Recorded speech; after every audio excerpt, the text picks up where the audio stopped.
Okay, guys, what is going on? We are somewhere around like 75 days out right now, and if we're actually counting down the days to my birthday, that would be like 79 days. So things are clicking along. We are on track. Just wanted to go ahead and do a quick update today and talk about really like the changes, which I haven't made much, I don't believe, between last week's video and this week's video. I think last week all I did was manipulate the diet a bit, and it really seemed to work this week. So I'm going to fill you guys in on that, and we'll just go ahead and start it off with what last week's weight was, which last week I weighed 195.4, and then 7 days later, after the diet change, cardio has stayed the same, training output has stayed the same, steps have stayed the same, all my outputs have stayed the same.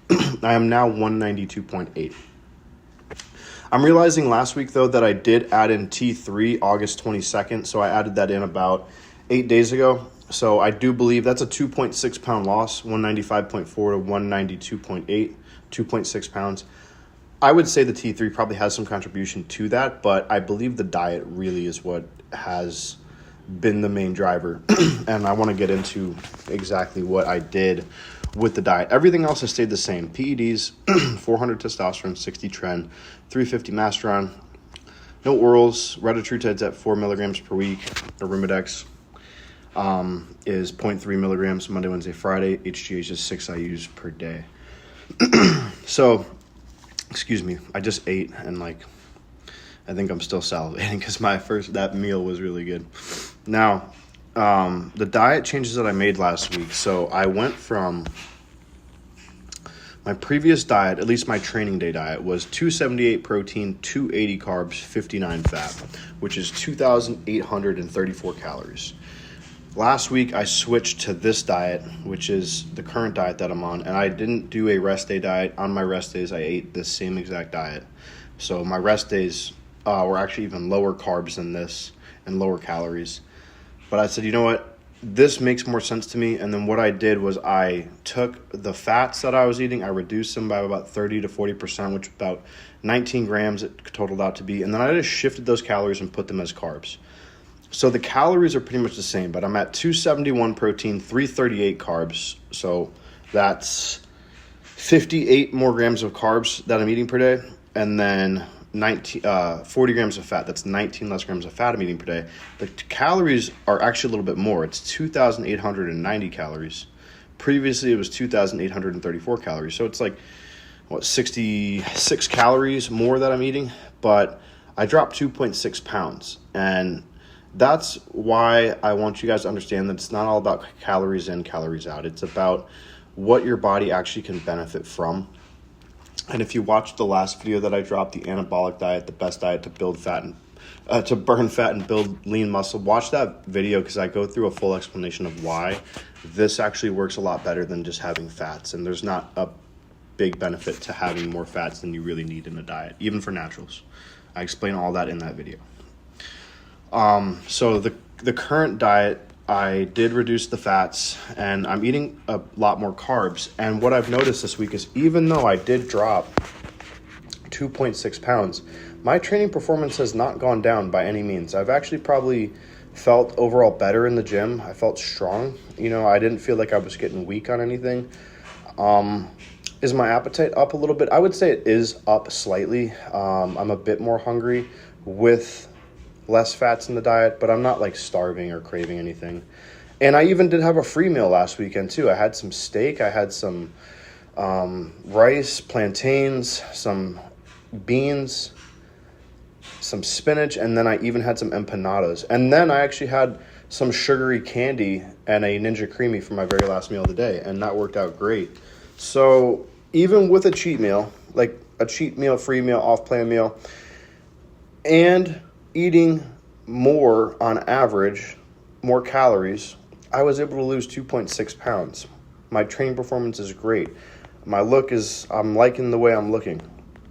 So, that's really all the changes this week, guys. I don't really have much more to report on, but what I will say is that I'm going to just stick to the same game plan this week, man. 2.6 pounds is a pretty big drop. It's pretty aggressive. I don't expect to continue to drop 2.6 pounds per week, but I also don't want to change what's working right now. So that's the thing. I'm going to stick to the same game plan this week. Stay at those same macros. That was 271 protein, 338 carbs, and 40 grams of fat. And we're going to keep riding that as long as we can keep getting everything else out of that. I'm going to keep steps the same at 6,000 per day. Cardio, 45 minutes, 4 times per week.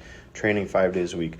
I was skateboarding yesterday, and I hurt my foot. Like, I jumped on a skateboard, and I rode around the skateboard for probably like a good hour. And today my foot is feeling it. So I may have to modify my leg day today because I don't know how good I'm going to be able to like press out of my feet. Because like if this is your foot, the top of my foot is like, what the hell did you do, bro? I'll give it a few days and I think it'll be perfectly fine. But I think I will be able to at least do like some leg extensions, some hamstring curls, and then just hammer that if I can't squat or leg press today.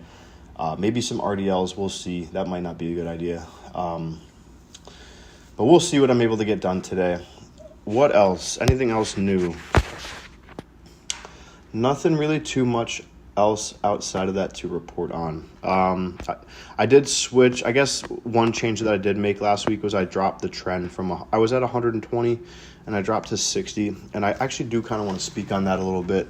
So yeah, no, I wasn't having side effects at 120 or anything like that. I didn't plan to stay on the trend that long. I planned on just kind of like jump starting the cycle with it. And I was thinking about eventually switching that out for an oral. But for me, it actually just makes more sense to stay on a lower dose of trend longer than to add in an oral steroid for the health side of things, the toxicity. The other thing about tren, I would say, is this. Most coaches will throw tren in around like 6 to 8 weeks out for clients. And I think, and they're going to jam like a ton of tren. They're going to go like, all right, 350 a week or 150 milligrams a week or 200 milligrams a week or, 350, 400 milligrams a week. And I think when your body is already just like, you're at 6 weeks out, you're depleted, you might not be sleeping that good to begin with. Throwing in something like tren then at a pretty aggressive dosage is just like, it's just not responsible. There's not real like any logic behind that. The only logic behind that is, to preserve muscle because you're like digging now. Like, why not just take a lower dose for a longer period of time? That's my logic on it, and I felt really good.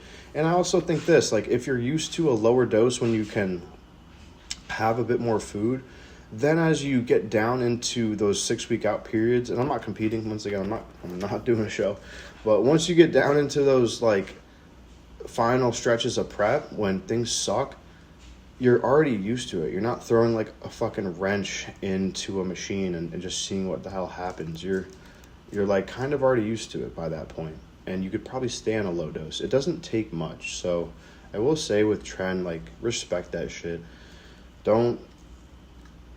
Honestly, most people probably don't even need more than 100 milligrams a week. So with that, guys, this has been about a 10-minute video, just a quick little short update. But yeah, other than that, things are good, and hopefully my foot starts to feel better. Thank you for tuning in. Stay subscribed. I'll post more different types of content later on as the ideas come. Not forcing anything here, just want to have a way to keep track and stay accountable. So appreciate you guys tuning in. See you later.